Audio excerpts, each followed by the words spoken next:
ನಮಸ್ಕಾರ ರೀ ವಿದ್ಯಾರ್ಥಿಗಳೇ, ಹೇಗಿದ್ದೀರಿ ಎಲ್ಲರೂ? ನೋಡಿರಿ, ನಾವು ಈ ವಿಡಿಯೋದಲ್ಲಿ ನೋಡ್ತಾ ಇದ್ದೀರಿ ಸೆಂಟ್ರೋಜೋಮ್ ಅಂದ್ರೆ ಏನು. ಸೆಂಟ್ರೋಜೋಮ್ ನೋಡ್ರಿ ನಮಗೆ ಇಂಪಾರ್ಟೆಂಟ್ ರೋಲ್ ವಹಿಸ್ತೈತಿ ಸೆಲ್ ಡಿವಿಷನ್ ಆಗಲಿಕ್ಕೆ.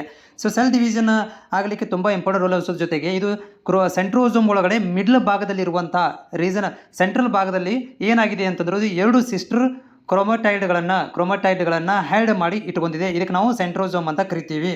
ಸೊ ಈ ಒಂದು ಸೆಂಟ್ರೋಜೋಮ್ ನೋಡಲಿಕ್ಕೆ ಯಾವ ರೀತಿಯಾಗಿದೆಯಪ್ಪ ಅಂತಂದರೆ ಮಿಡ್ಲಲ್ಲಿ ರೌಂಡ್ ಇನ್ ಶೇಪನ್ನು ಹೊಂದಿದೆ.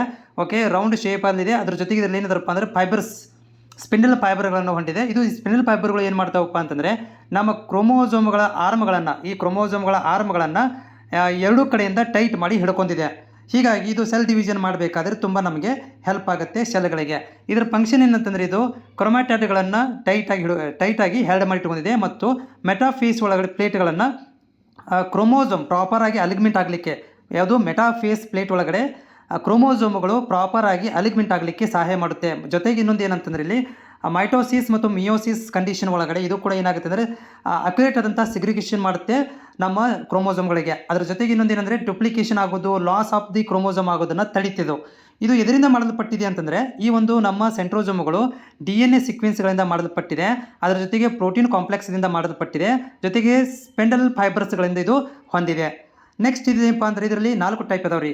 ಒಂದು ಮೆಟಾಸೆಂಟ್ರಿಕ್ ಅಂದರೆ ಏನು, ಮಿಡ್ಲ್ ಭಾಗದಲ್ಲಿ ಇರುತ್ತೆ. ಕ್ರೋಮೋಸೋಮ್ ಮಿಡ್ಲ್ ಭಾಗದಲ್ಲಿ ಇರುತ್ತೆ, ಅದಕ್ಕೆ ಮೆಟಾಸೆಂಟ್ರಿಕ್ ಅಂತ ಕರಿತೀವಿ. ಸಬ್ ಮೆಟಾಸೆಂಟ್ರಿಕ್ ಅಂತಂದರೆ ಕ್ರೋಮೋಸೋಮ್ ಸ್ವಲ್ಪ ಸೈಡ್ದಿಂದ ರ್ಯಾಪ್ ಏನಾಗಿದೆಪ್ಪ ಅಂದ್ರೆ ಅವೇ ಫ್ರಮ್ ದಿ ಸೈಡ್ ಅಂತ ಕರಿತೀವಿ. ಆಮೇಲೆ ಆಕ್ರೋಸೆಂಟ್ರಿಕ್ ಒಳಗಡೆ ಕಂಪ್ಲೀಟ್ ಒಂದು ಸೈಡಲ್ಲಿ ಓರಿಯಾಗಿದೆ.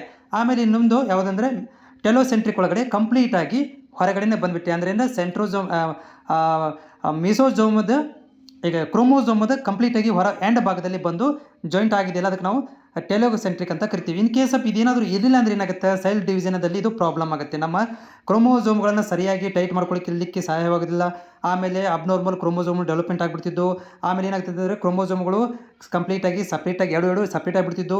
ಈ ರೀತಿಯಾಗಿ ಪ್ರಾಬ್ಲಮ್ ಅಂದರೆ ಈ ಭಾಗ ಮತ್ತು ಈ ಭಾಗ ಎರಡೂ ಭಾಗವನ್ನು ಟೈಟಾಗಿ ಮಿಡ್ಲಲ್ಲಿ ಟೈಟ್ ಮಾಡಿ ಹ್ಯಾಲ್ಡ್ ಆಗಿ ಹಿಡ್ಕೊಂಡು ಬಿಟ್ಟಿದೆ ಇದು.